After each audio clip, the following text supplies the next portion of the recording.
We have a very interesting topics, which is brain-inspired computing. And we are in an extraordinary time, if you look at it, right?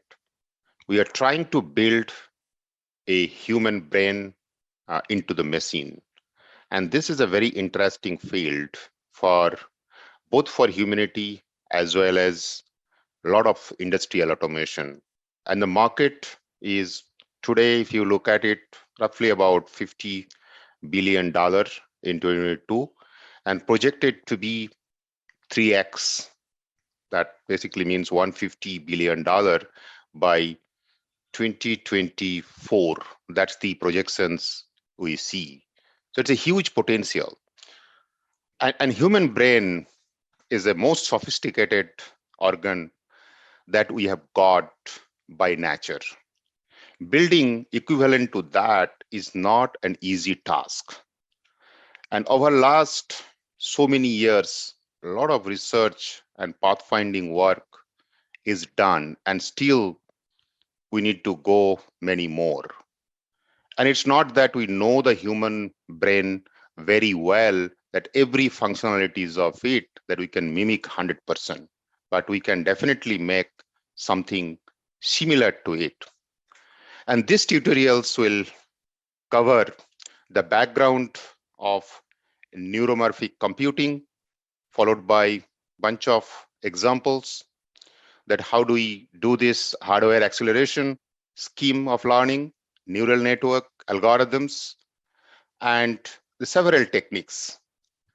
And also we'll cover the prospect of future technology challenges and advances of neuromorphic computing. And speaker is Professor Helen, and he has done many pathfinding work in this area.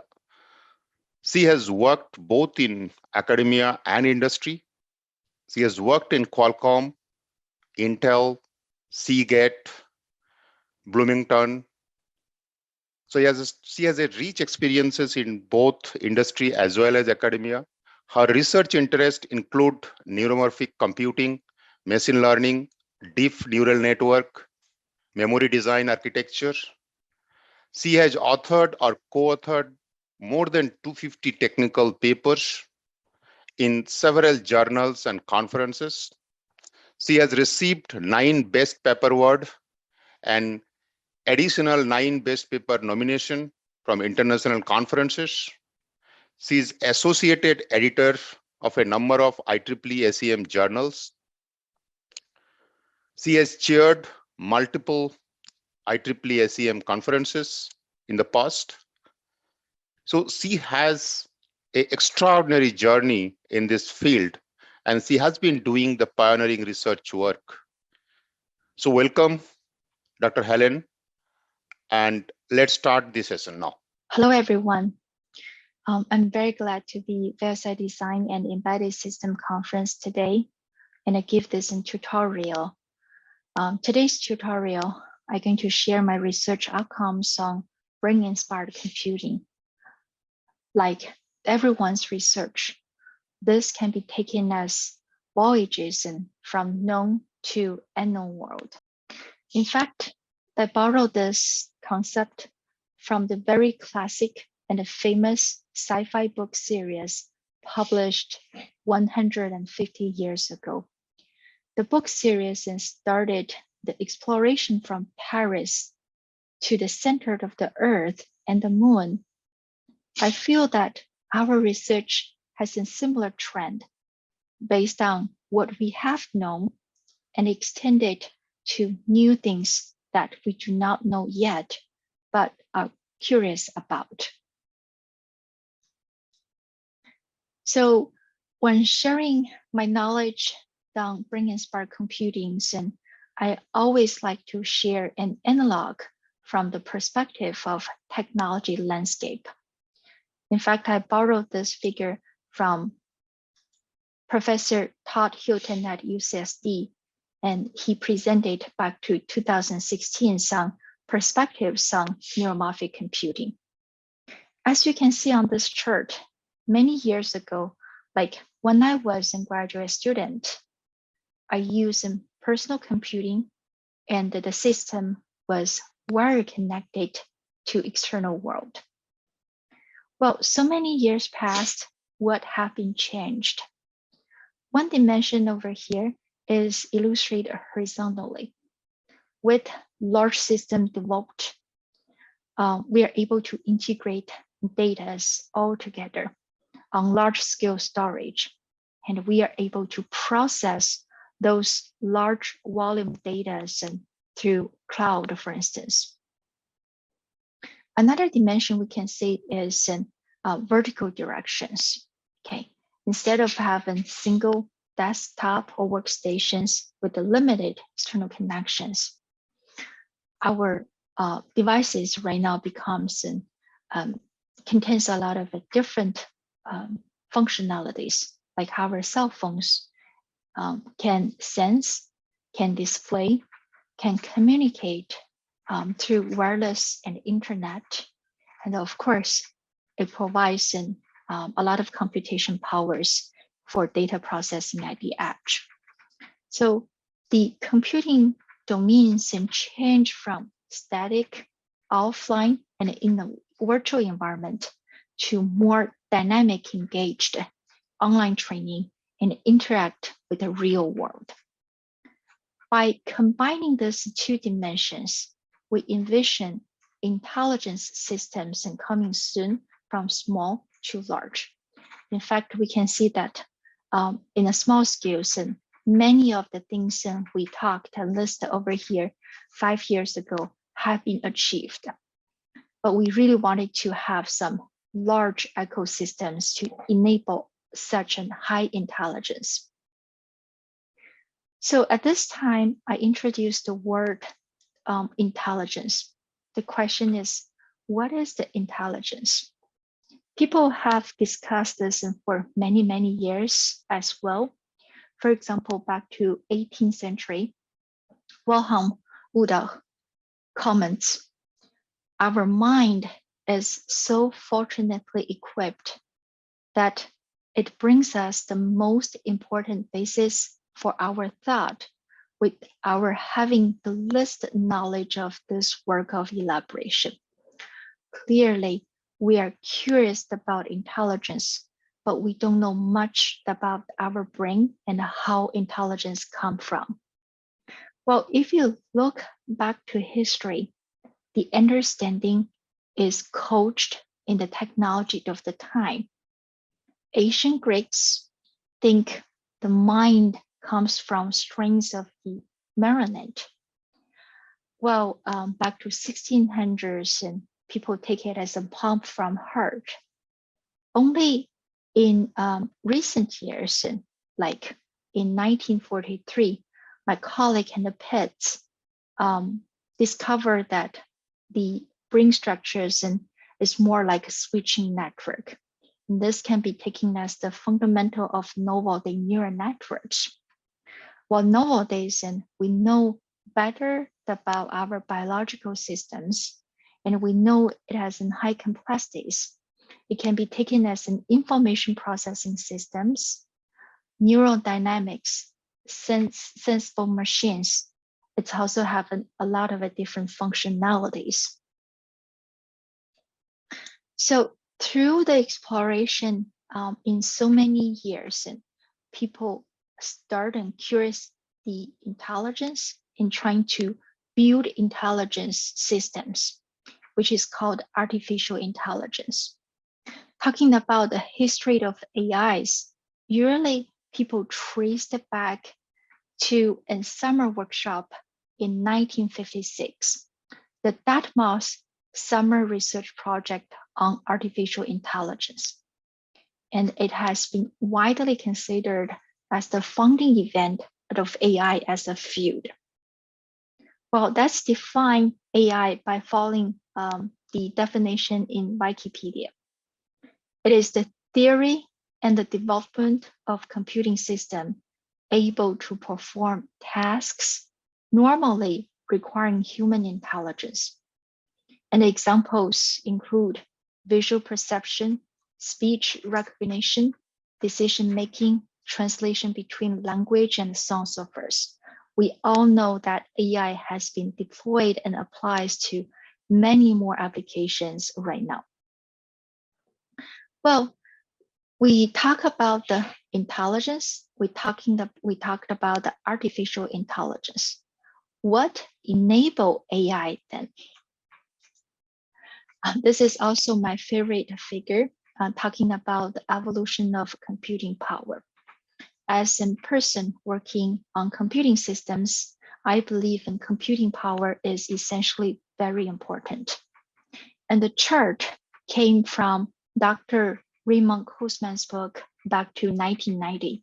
The book is titled The Age of Intelligent Machines. The chart actually summarized the computing power measured by million instructions per second. And I asked my students to put more dots and extended the curve.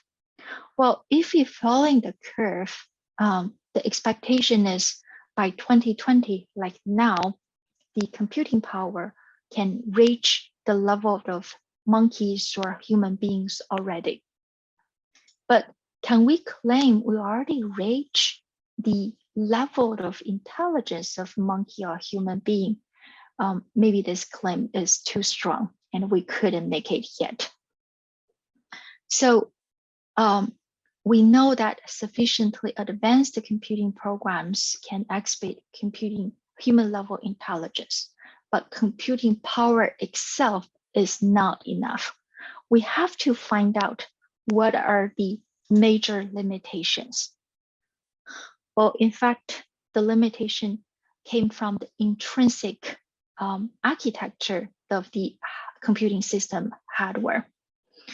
Recall that when we start building the Neumann architectures, the approach at the time was separating CPUs for computation from memories for data storage. And in the past 30 years also, when people building computing systems, and the objectives for improving processor and DRAMs are different. For processors, people aim to improve the execution speed, while for memory part, the major goal was to increase the storage density. So after so many years, and the two components exhibit a huge performance gap. The third part I wanted to emphasize is the limited power efficient ceiling, meaning there's a ceiling of power efficient for silicon-based development. And the power efficient ceiling is much, much lower than the efficiency provided by human brains. So again, I mentioned so many times about the human brain, which is widely taken as the most efficient computing machines. Let's take a quick look at our brains. Human brain on average contains 15 to 30 billion neurons. It essentially has very complex structures and offers complicated operations, but its power consumption is extremely low, like 20 to 35 watt. While we're looking into our brain structures, briefly we can see it contains some gray matter for thinking and a white matter for signal transitions. Well, for the gray matter for thinking, usually cerebral cortex is the outermost layer structure of the brain. We also call this as a neurocortex. It contains 6 layers and a signal transmit within layers and between layers. And according to these observations, and people created cortical models like hierarchical temporal model. The fundamental elements of the neurocortex are neurons and synapses, as we know. Neurons process net signals from other neurons, and the synapses has memory effect and weight the passing signals. And the neural synapse models has been taken as the highly simplified abstractions and used to develop current DNA models. Well, if you're looking at the human brain and compare with the current AI solutions, there are at least 3 characters that brain have, but computers do not. First is the extremely low power consumption. Compare 35 watts for extremely highly cognitive functionalities versus in GPUs with 250 watts with the rigid operations. Second is the fault tolerance. As in living organs and human brains, the cells within the human brains kind of died and replaced with new cells. But it can always reheal and continue the functionalities. Well, for the silicon-based computing systems and such, and rehealing haven't been fully demonstrated. Also, human brain doesn't require 2 programs. It's grow and learn from day one it's invented. So a quick summary of the first session of this tutorials. And people are aimed for the artificial intelligence, and computing power is not the only criteria. We have to evaluate the computing architecture and the systems in order to achieve the same level of the cognition and the intelligence. And in the following sections, that will talk about like how can we evolve from the current DNN solutions to advanced designs, and then extend it to the challenges and the opportunities. All right, let's go for the first part, pruning and sparsification for DNN accelerations. So this session majorly focusing on the existing DNN models. On the right hand is some very famous figures to demonstrate the relations of the performance of the DNNs measured by top 1 accuracy versus the operation requirement. If you observing or tracking the same series models like ResNet 18 to 34, ResNet 50, 101 to ResNet 152. As the depth of the model increases, the performance or the accuracy improves, while the operation requirement grows fast as well. The circular in the figure is related to the size of the model. So similarly, the size model also grows. What we find is ever-growing size brought challenge to the deployment of the DNN models. On the other hand, a lot of studies shows the parameters of DNNs are so redundant. Many of them can be pruned and reduced so that we can reduce the computation and bandwidth requirement. The question now is what solutions we have and how can we achieve the goal. So when talking about the sparse and DNNs, there are multiple ways to achieve the goal. We could sparse weight parameters through unstructured prunings or structured prunings. We could also take a look at the activations, since in DNNs and ReLU has been widely adopted. Many of the activations could be 0. So are we able to prune them as well to reduce the computation in the falling layers? Also, our lab proposed bit level sparsifications, and basically we decompose a weight parameter into binary representations and hopefully to remove unnecessary zeros from computation. There also have been discussion on inherent sparsity, like what we have is transposed convolutions and padding zeros and expand the Flick neck layers, convolutional kernels, and therefore we don't have to involve those zeros into computation. So the first part, I like to talk about the structure sparsity. In the past, when people conduct the sparsifications, especially the researchers at algorithm levels, they don't care about the structure. So we call this approach as a non-structured sparsity. And then later on, the experiment by our groups shows it may not bring much speed up on traditional platforms like CPU and GPUs. The figure here exactly illustrated. As you can see, across different layers, convolutional layers, the sparsity level close to 100%, while the speed up, many of the layers, in fact, is degraded performance, but generally the improvement is not very high. So what we find is the performance degradation mainly because of the non-structured sparsity. So memory access will remain the same value without any improvement. Well, if we're able to achieve structured sparsity, like over here, we're pruning out the weight parameters by rows or the columns, this will be more friendly to hardware. Essentially, these structures can be squeezed into much smaller, dense matrices for the operation. How can we achieve that? We propose then structurally sparse and DNNs. And so the key idea here is to form the group. A group can be any form of a weight block, depends on what sparsity structure you wanted to learn.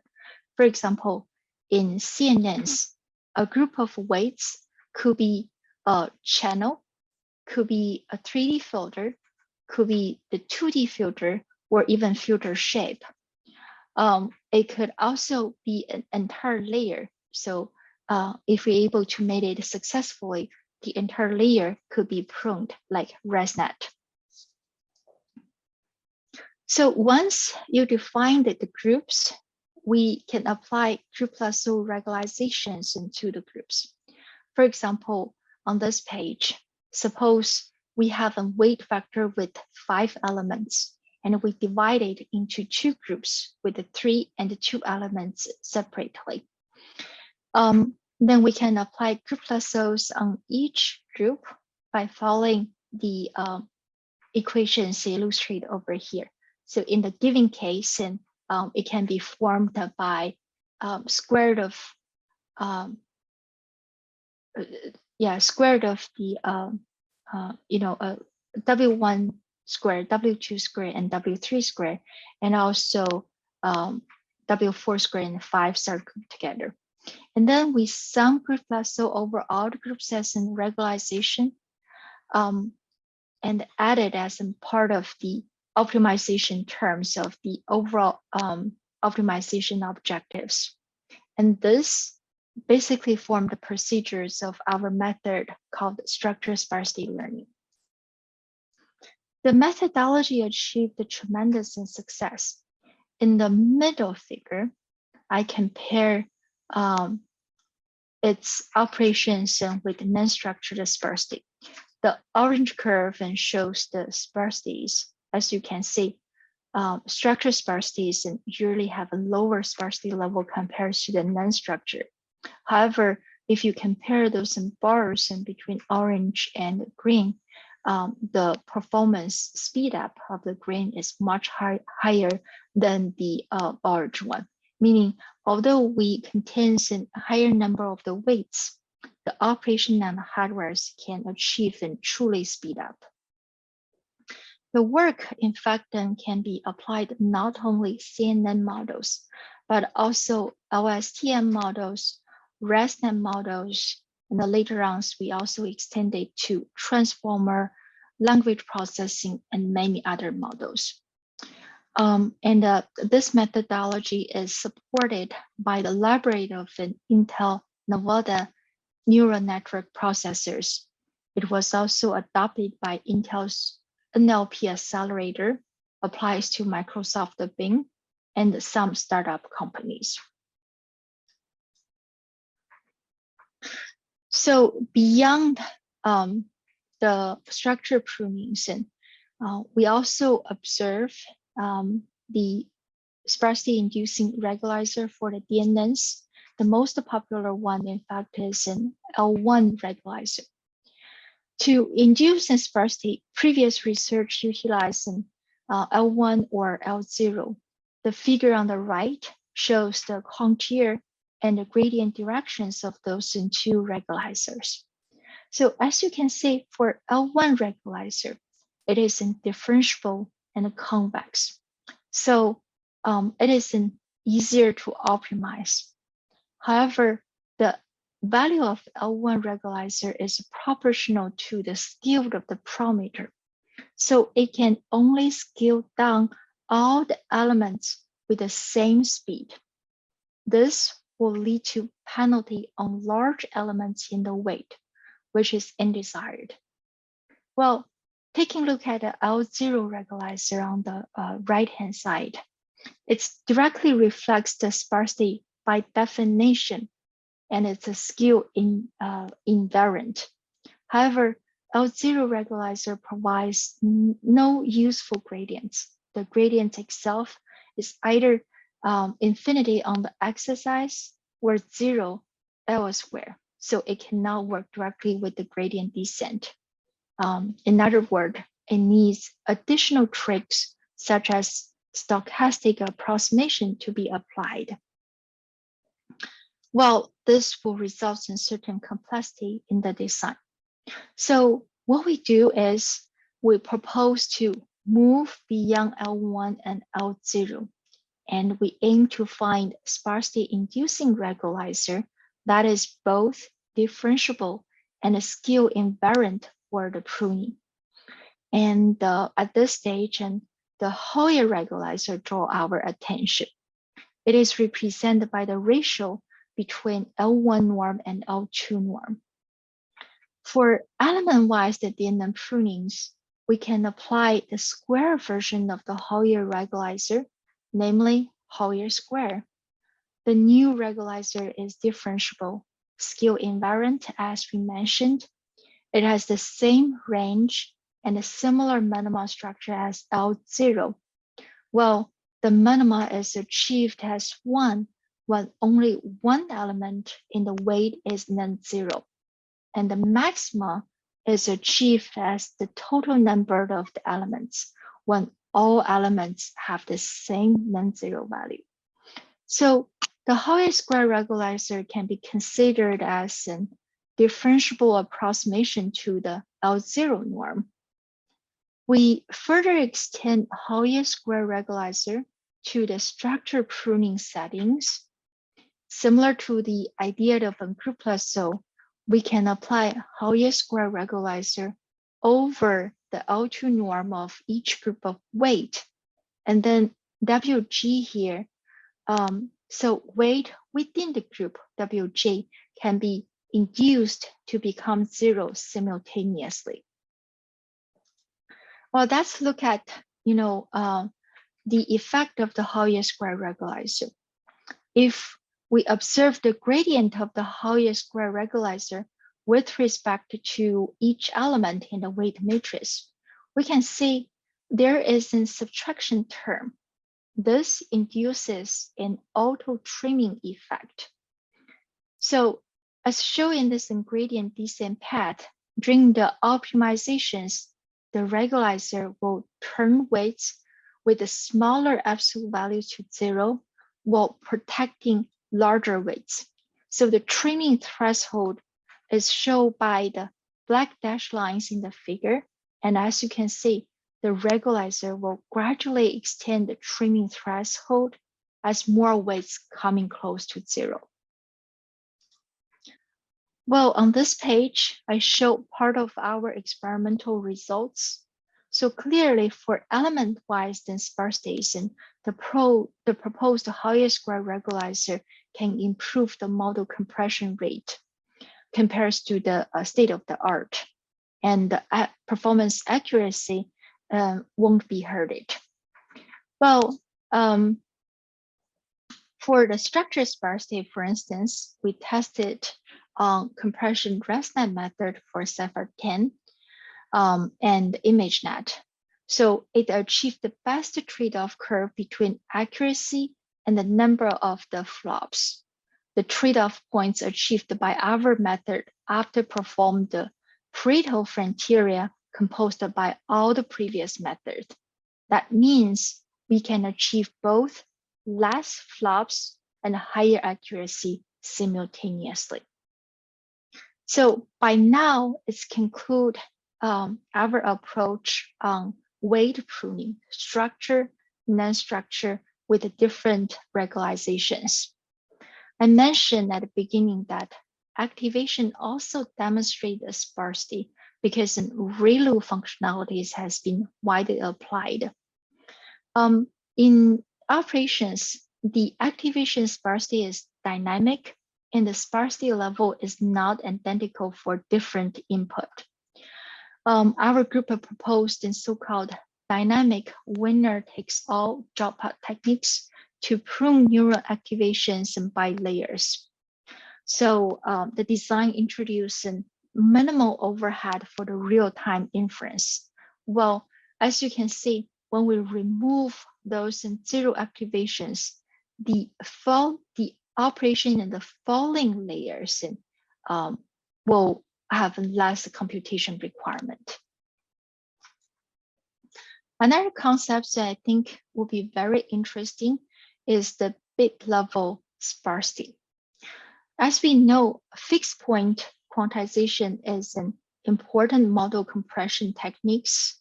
And the previous research find some layers can retain higher precision, while others can be quantized to less precision. And that is the idea of a mixed precision quantization. Well, the key issue here is how to determine the optimal mixed precision quantization schemes.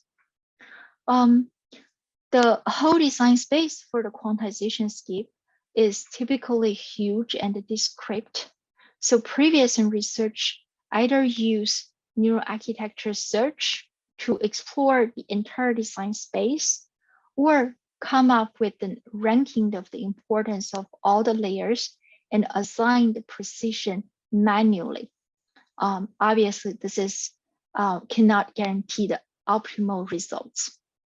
And our work aims to find differentiable regularizer to induce mixed precision quantization scheme. And similar to the well-researched sparsity-induced regularizer, such regularizer can help us explore the performance and the model size trade-off for the mixed precision quantization. So more specifically, let's look at the example presented over here. For a quantized matrix, when the most significant bits of all the elements are zero simultaneously, and then the MSB can be removed directly. It doesn't change anything.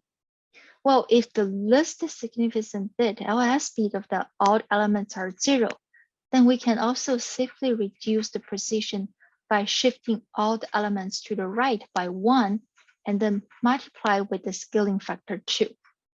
That inspired us that structure sparsity on bit level can lead to precision reduction of the layers, and this built up our basic idea here. So for bit representation, we follow the dynamic scaling quantization procedure. And here we use the element with the largest absolute value in each layer as the scaling factor and uniformly quantize all the elements to n bits and represent quantized value in binary form. We consider scaling factor S and each bit in WS as independent trainable variables. So through these schemes, we are able to enable gradient-based training of bit representation. And during the trainings, we allow each bit to take continuous value between 0 and 2. And here STE is also applied in order to guarantee the performance. I won't explain explicitly, but the table here clearly showed the advantage of the BSQ compares to the previous schemes. We always have a much higher compression rate at the same level of the accuracy.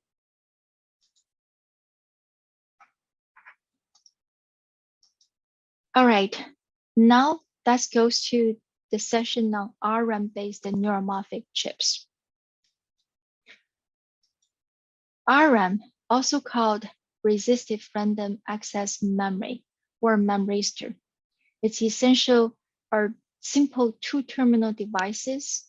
When we apply voltage or current through the devices, the resistance level could be changed. So many times we also call this as an programmable resistance with the analog states. So this is the characteristic of a single device. Well, its promising characters also reflected by its simple crossbar structure. As you can see, we can build connections horizontally and also have another connections vertically. And at the cross points of the two mental layers, there will be a memristor crossbar, memristor devices. Well, in addition to its extremely simple structure and high density of storage, we also find its computation capabilities. So when you supply the input vectors horizontally, that's the voltage, and then collect the current along the vertical directions, the current can be taken as the summation of the weighted input voltages.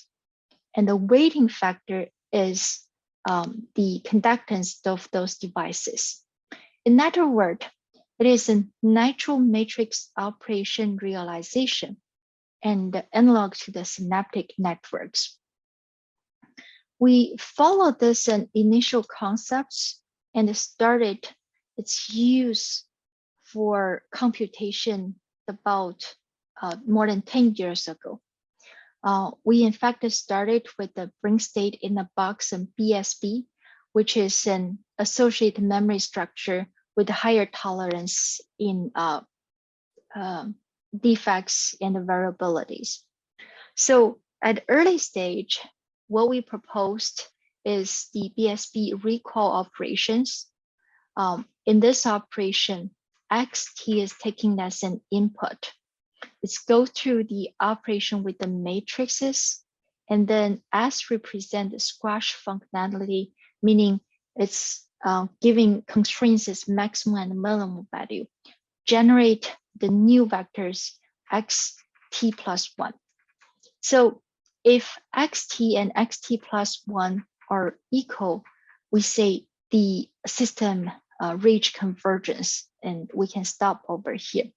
Otherwise, xt plus 1s will be used as a new input and supplies to the operation. Accordingly, at hardware implementations, we can start with the input vector V0 and supplies to the memristor crossbar array. And in the designs, we need two arrays because in the original matrix A here, its elements could be positive and negative. Well, for the physical devices, memristors and its conductance and can be only positive. So we combine two arrays and to have a full range of the representation. The output of the two arrays will go through a subtraction operation and produce the new vector VT plus 1 here. We do comparison and detect the convergence and status. If it's not converged, and then the new output VT plus 1s will be supplied as the input, and we continue this iteration. Well, at early stage, and the RRAM designs demonstrate very good performance for BSB algorithm. And later on, we tend to realize hardware designs for larger implementations. So we also moved to spike-based neuromorphic designs and to minimize the power consumptions. Very alike to the previous structure, but the major change is we use the frequency of the spikes to represent the input data amplitude. So information is encoded as in spikes instead of the analog voltage. So accordingly, along the bitline levels, integrate and fire circuits are used to produce output spikes. We measure the output as impulse number versus the input as the summation of the weighted inputs. The initial expectation is and they follow a straight proportional relations, while the measurement shows and it could get saturated, which mainly because of the operation of the IFC, integrate and fire circuits have an upper bound. We also observed a slight glitch in output generation. This is because each accesses and could be a lot of different combination of the weighting and input signals. Well, the corresponding physical implementations and facing very different plastic situation. And that's why we see this in glitches. So later on, so we are able to realize the processing engine with neural activations.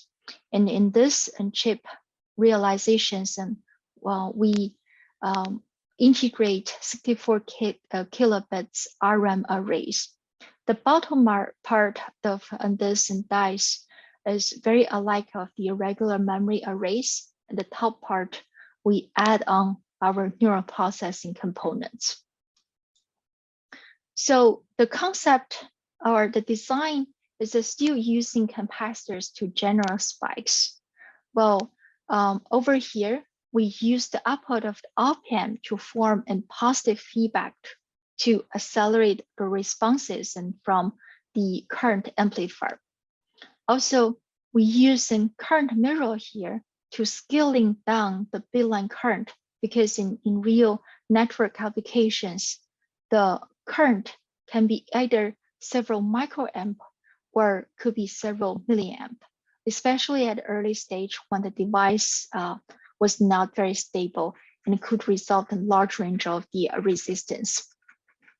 In the designs and bitline, a CA drives bitlines and a source line sinks current by connecting that to the ground.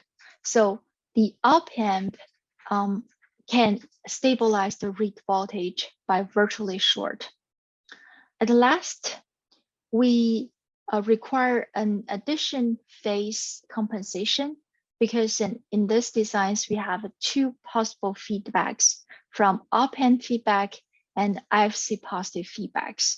So we have to adjust the pole of the entire circuits. The right-hand sides are the simulation results.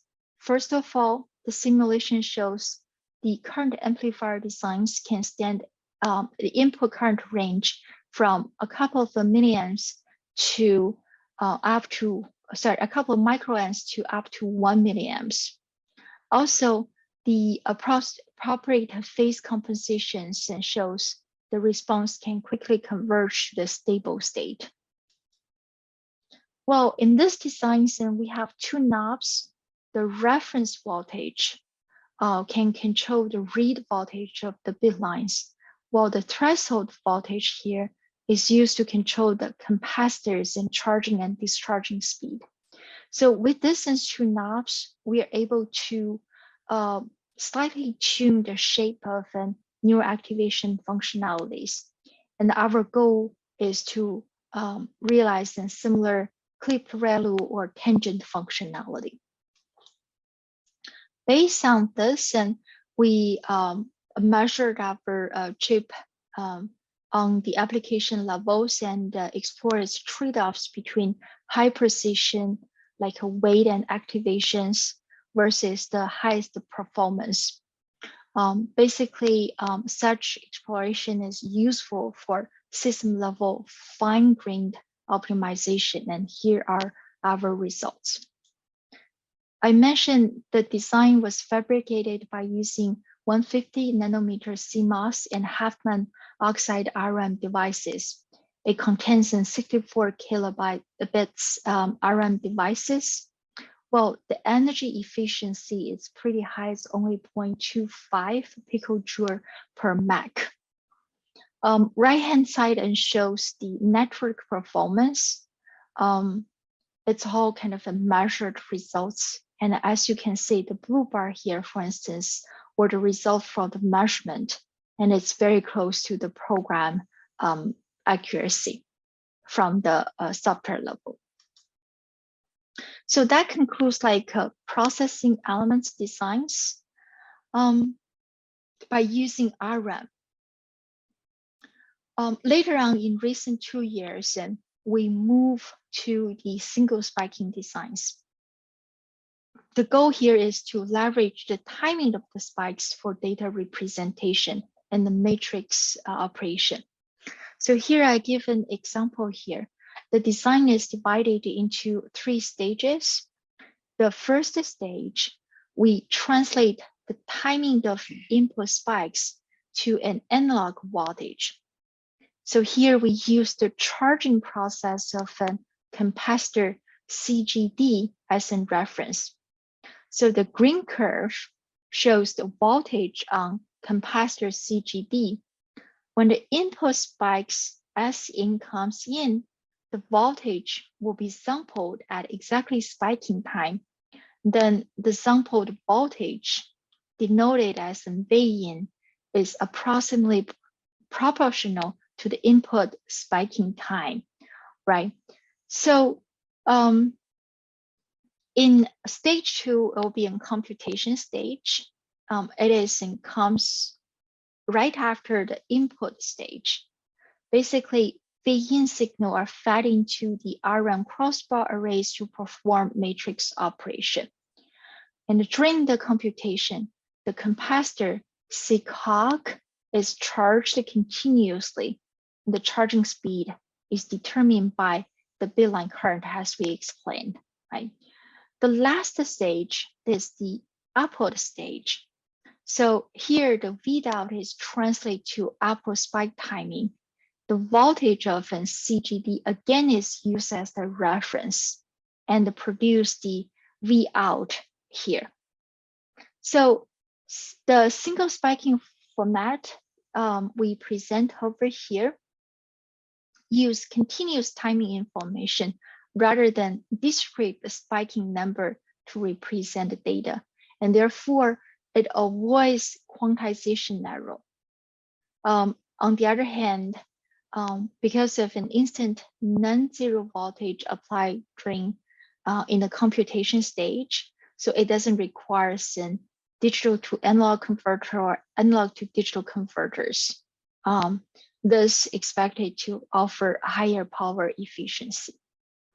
So, so far, I give examples at the circuit level explorations.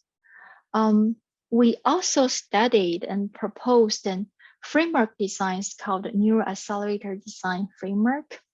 The target here is to provide or support cortical applications.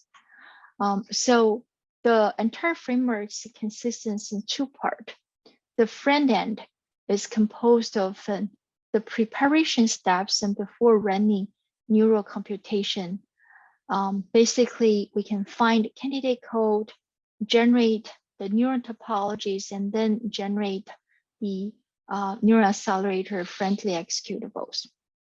The second part is the backend. It is the hardware implementation. So modified centralized mesh is used to connect MDC arrays, crossbar arrays. So such a network maintain the data in analog format, while the data exchange could be in the digital format. And our exploration years back and shows tremendous efficiencies of such accelerators. We also interested, like say, how to apply RRAM accelerators and to the convolutional illustrations. PyPlayer has been studied extensively for its efficiency. So in this work, we first proposed the kernel mapping, the kernels and map to the memristor crossbar arrays, and also the input mappings, input activation mappings and supplies to the memristor crossbars.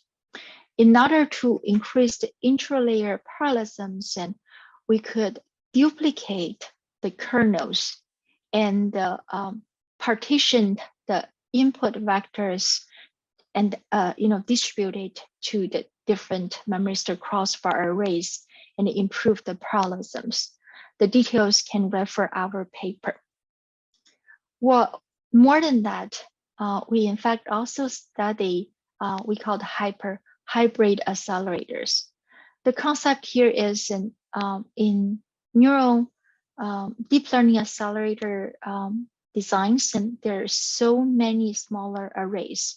Okay, the accelerator across those arrays, and how can we better distribute the data? So the objective over here is to minimize the communication cost.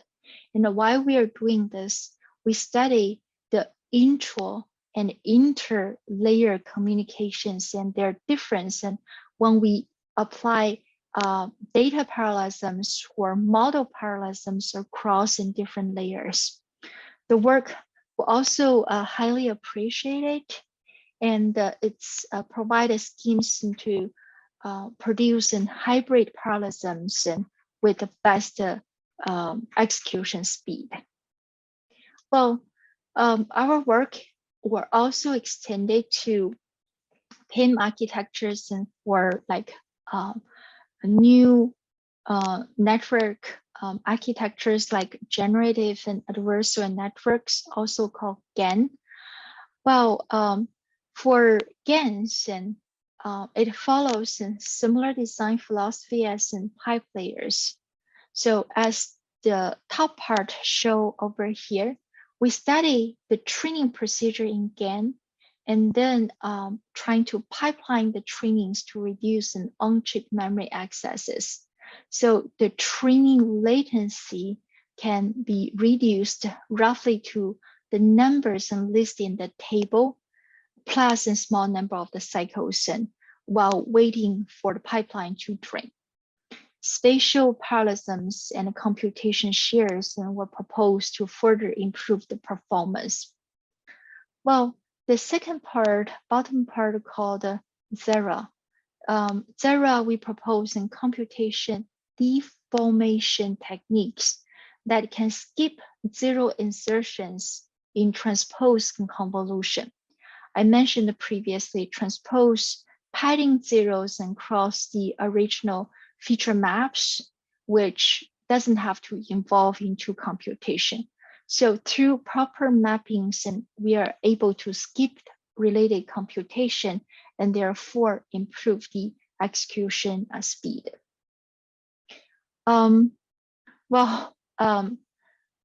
recent years, and the defects and the reliability issues of RRAMs emerged very important, mainly because we wanted to make it commercial and have a real use.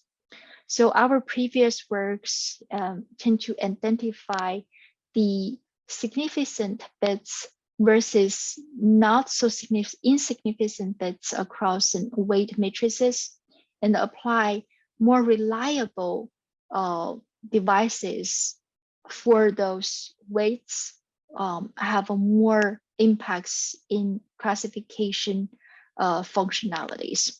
Okay, so through remappings, we are able to improve the operation performance.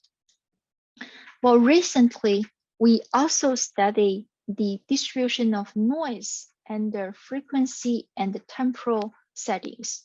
So over here, we study thermal noise, short noises, RTNs, and programming noise. And as you can see that during the operations, they demonstrate a different impact.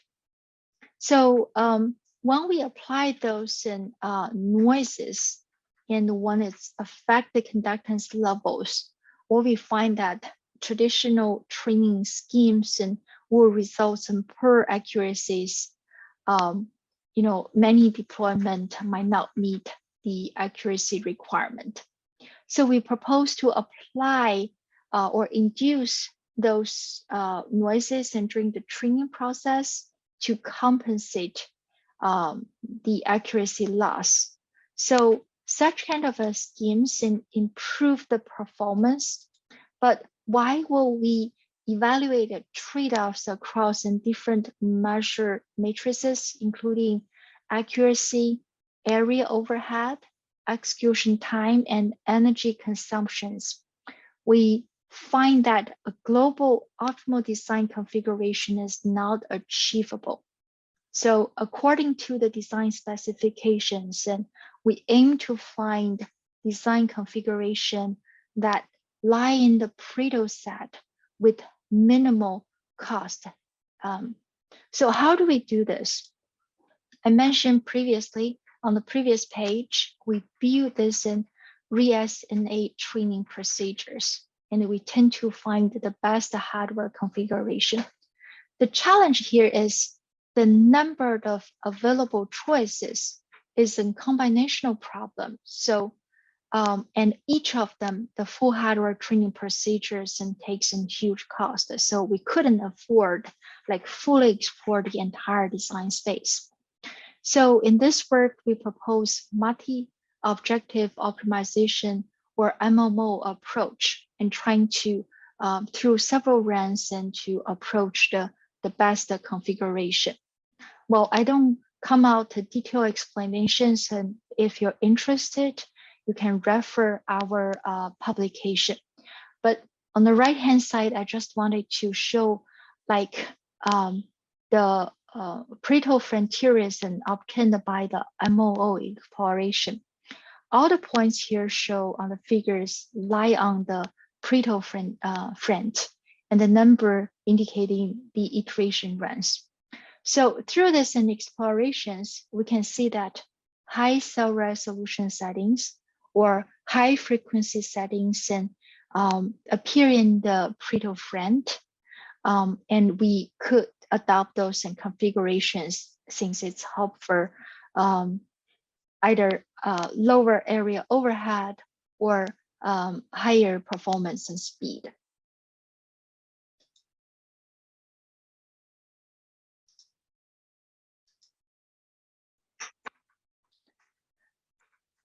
Let's move to the session, challenges and opportunities.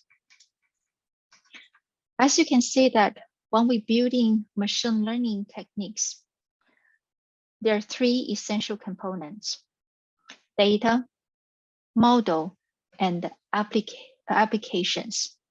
And all these elements are connected together. When they work together, we can see that the entire system is very smart.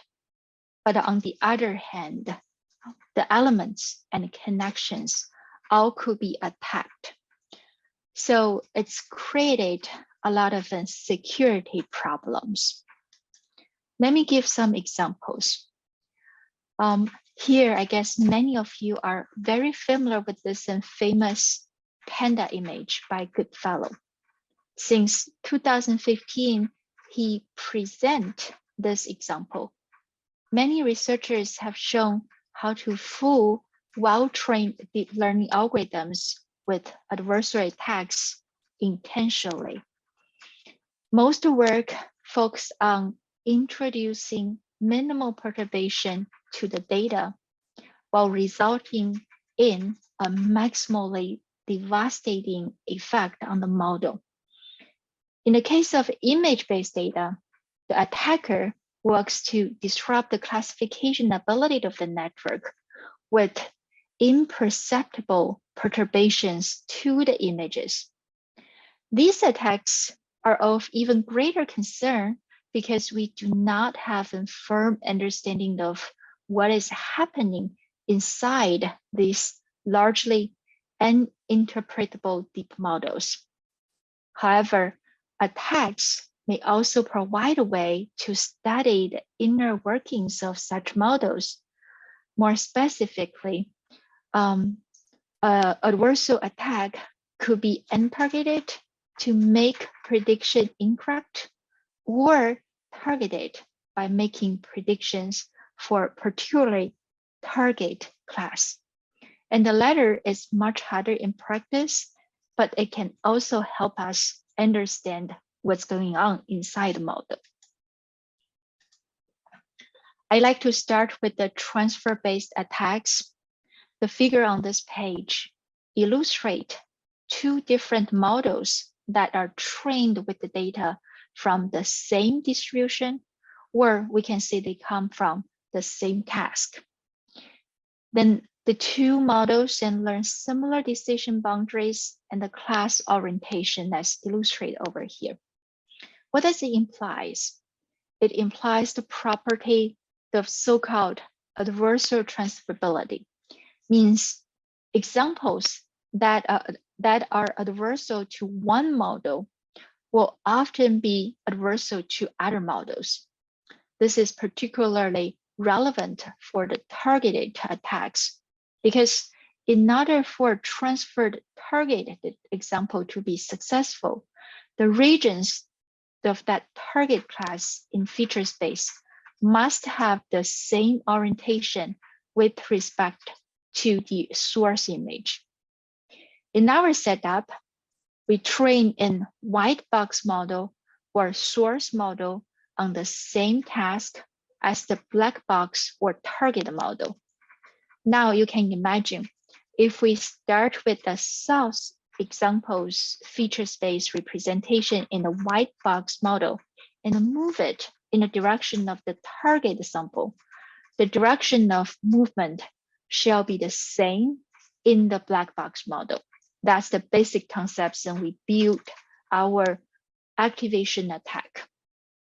So first, let me introduce our attack model. So here we designed this an activation attack by using the property of adversarial transferability I just introduced.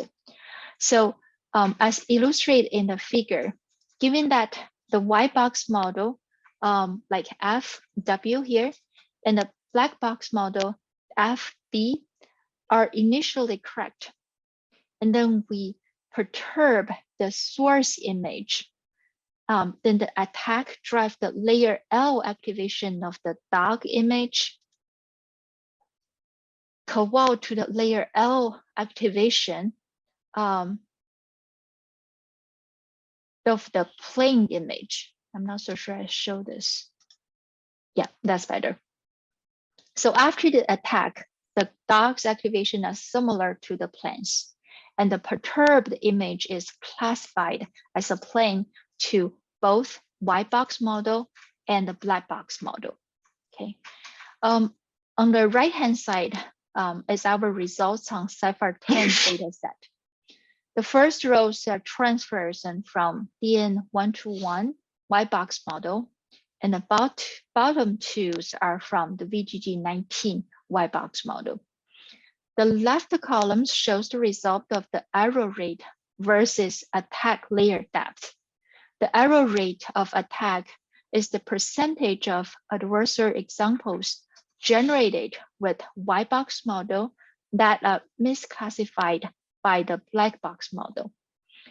So you can see the larger the arrow indicates more effective attacks.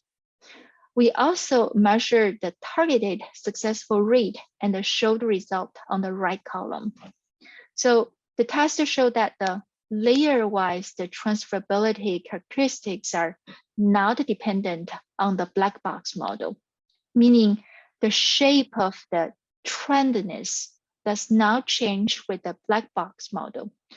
This is crucial to the feasibility of the attack because it means the attacker may use their own black box model to find the best transferring layer and then use that knowledge to attack the true target black box model. And this observation limits the number of the queries to the target model. Also, both DN1-to-1 white box model tests show powerful transferability in the deeper layers, while the VGG19 tests show strong transferability in the middle layers, means the choice of the white box model is important.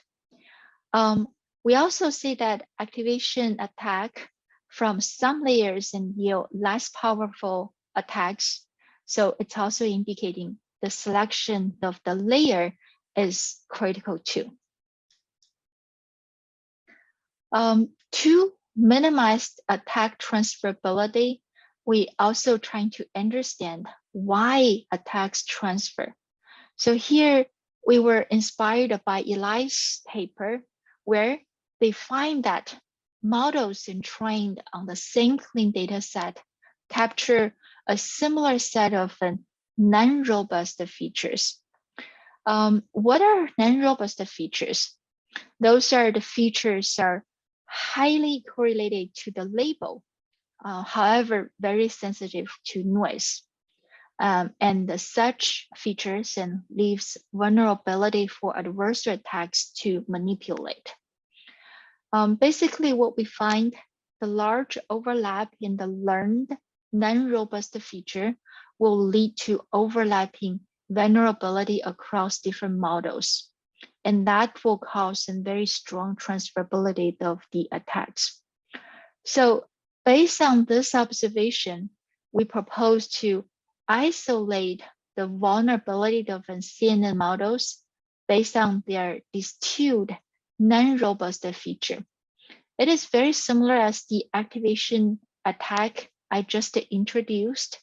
Basically, for every source image from test set, we randomly sample another target image and then distill non-robust images that look like the source, but have the similar hidden feature as the target in the hidden layer of the model. So for this plane examples, it still look like a plane, but as you can see, the classifications indicates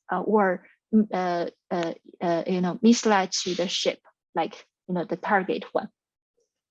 So the distilled image will be classified by the model as the target image. So this indicate these images contain non-robust features relating to the target class learned by the model, and therefore they are characterized as the adversarial vulnerability. Okay, so now assume we have two models like Fi and Fj. Intuitively, if the first model has a similar vulnerability as the second one, then the first one will classify the image distilled on the second one as the target class label, or verse-wise. So we propose to build an example with a few submodels, and during the trainings, we encourage each submodel to classify distilled images from other submodel as the visual similar source class label. So note that since the distilled images and the source image are visually similar, this objective can effectively minimize the classification loss on the clean training set. Actually, the figure here reports the pairwise transfer attack successful rate between submodels after training the example with a different methodology. And over here, we compare our method called diverge with various counterparts. So comparably, as you can see, diverge lowers the transferability between submodels. So, for example, here, that means if we test the submodel 2 with the adversary example generated based on model 1, and then the successful rate, successful attack rate is very, very low. while for the other models and things, and the captured features are very alike and then non-robust. So, those rates are much higher. Okay, so comparable, as you can see, our method diverge dramatically lower the transferability between the submodels. That's demonstrate the effectiveness of our diversity matrix and the training skills. Okay, so I also visually illustrate how the baseline models have the same adversarial directions in the decision region. Here in the figures, and we show the decision region in the L infinite ball around the test image. And of course, the color in the plot indicate the prediction label made by the model. The adversarial vulnerability of each model can be inferred from the closest decision boundary and corresponding to the class, as shown by those red arrows. So we can see that for baseline, for instance, and submodels with a similar vulnerability. So when we combine them into one examples, and the shape of the decision boundaries are still very alike of the submodels, and therefore it's not very robust. And for our method, as you can see, the decision boundaries are very different. And then when we combine them and incorporate them into an example, the robustness can be dramatically improved. Okay. Ultimately, the robustness of the whole example is the most important matrix. So on the right-hand side, the 2 plots shows the robustness of the ensembles and with the 3 submodels versus the perturbation strength of the attack. So we can say like the verge in red curve, they obtain greater robustness across various strength, and they're both black box and white box scenarios. All right, at the last, I also wanted to introduce our previous work on fast detection of adversarial attacks via sensor pattern, noise, and fingerprint. So basically, right now we take pictures with the cameras and digital image sensors, and physically they have a number of the processing steps on the images, and before the image coming into the system and stored digitally. So those processing components, we just say unintentionally embed characters features in each image. We call this as a sensor pattern noise. It can be taken as a physical unclonable fingerprint of the camera that used to capture the images. So if we're able to extend the data flow for image recognition DNNs, and we can utilize the sensor pattern noise SPN to detect whether there's additional adversarial attacks. Okay. Basically, we compare the pattern with the original fingerprint and see whether the original fingerprint was distorted. So you may reference our papers for the details, but here I like to quickly present some examples. For example, as you can see that along the increase of the attack strength, and our methods can perform pretty well, particularly when the image size is reasonable, like 200 by 200 and above. Also, if you're looking at the overhead, the SPN-based detections and things, it's a lot easier, and therefore it costs much less computing requirements. And of course, and through the lines, and we show the effectiveness of this methodology. Basically, the information we're trying to convey over here is, and it's not always in the deep learning algorithms or methodologies. So any physical features, and there could be some physical features and that can be leveraged and mitigate the impact of adversary attacks. At last, I'd like to conclude today's talk and briefly introduce our lab. Based on what we talked today, I like to convey or summarize it as first of all, as you can see, future computing systems will be changed a lot from nowadays system. I do envision the future computing system will be more user-friendly, adaptive, and also will be cost efficient. While we're talking about this, it's not only the effort on single layers, it must be a holistic integrations across many layers. Right now, people talking about the co-design, but essentially I feel co-design is not enough. We will have to put in all the things together and have them integrate them coherently.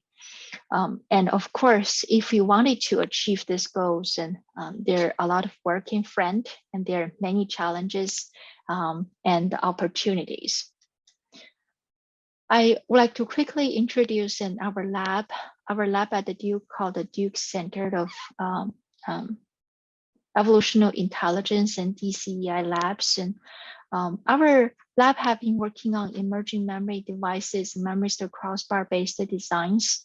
But in the past few years, and we moved to AI methodologies and build like AI acceleration thread. We also work dedicating on some advanced AI technologies and, for example, neural architecture search. So AI foundation thrust, and we interested in automated algorithm and hardware co-designs. We also been working on AI applications, and so one of the important thread is about the HIM designs and for various AI algorithms and applications, and also for the larger systems. And we are interested how to build the edge computing and also improve its performance and through the distributed training schemes. And so we've been also working on these domains. And as you can see, the two domains are interacted together, and this is the only ways that we could improve. All right, so again, thanks a lot for your time being with me, and I'm open for any questions. Thank you. It was such an insightful presentation, and I personally learned a lot. I'm sure the audience as well. So couple of questions. This is really interesting, and there are a lot of questions coming in my mind as well as from the people who are attending. So one quick question, Dr. Allen. Now the biosensors will be hugely deployed for both security purpose as well as for the a lot of human life parameters to collect. Now the question is, what types of security mechanism we should be using for the biosensors, because there is also a huge amount of threats from the different sectors to modulate the sensor or the sensing data. Thank you so much, Professor Petra. This is a very, very good questions and talking about the biosensor. In fact, what we find, I personally working on the data processing side. So, when talking about the sensing data processing and the techniques that we proposed over here or the investigate here will be applied. And, the data protection for the biodata is also very important. There are also substantial studies on biosensing processing side, talking about how can we naturally integrate the data from the biosensors, and then for the computation. So on this side, how to identify the key regions and region of the interest for processing, and tolerance to high noise levels and has been a very hot topic. And this is something we have been working on as well. Yeah, so excellent one. The another questions coming in my mind. I think all of our goal is to mimic or create a machine which is even more intelligent than us. That's our aspirational goal. It's not easy. All of us understand.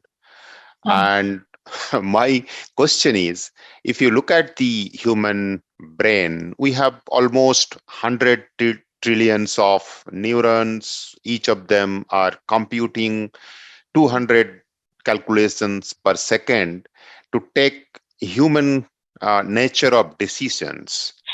So what kind of hardware platform you believe we need to design with changing the quantum shift compared to the way we are thinking the situation today to achieve the goal maybe for next 5 to 10 years horizon? That's actually a very good question.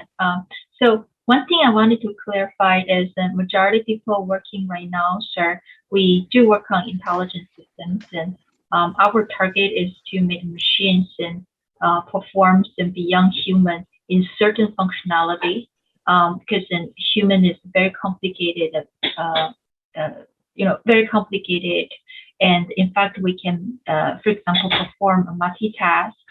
We can reasoning, we can perception, we can response, and in fact, we can deal with the multimodality data and, handle multiple things and all together. But for the machines, and usually we say, okay, that's take it for classification task or, autonomous cars and those kind of dedicated, well-defined tasks, not like as broad or general as a human being can do.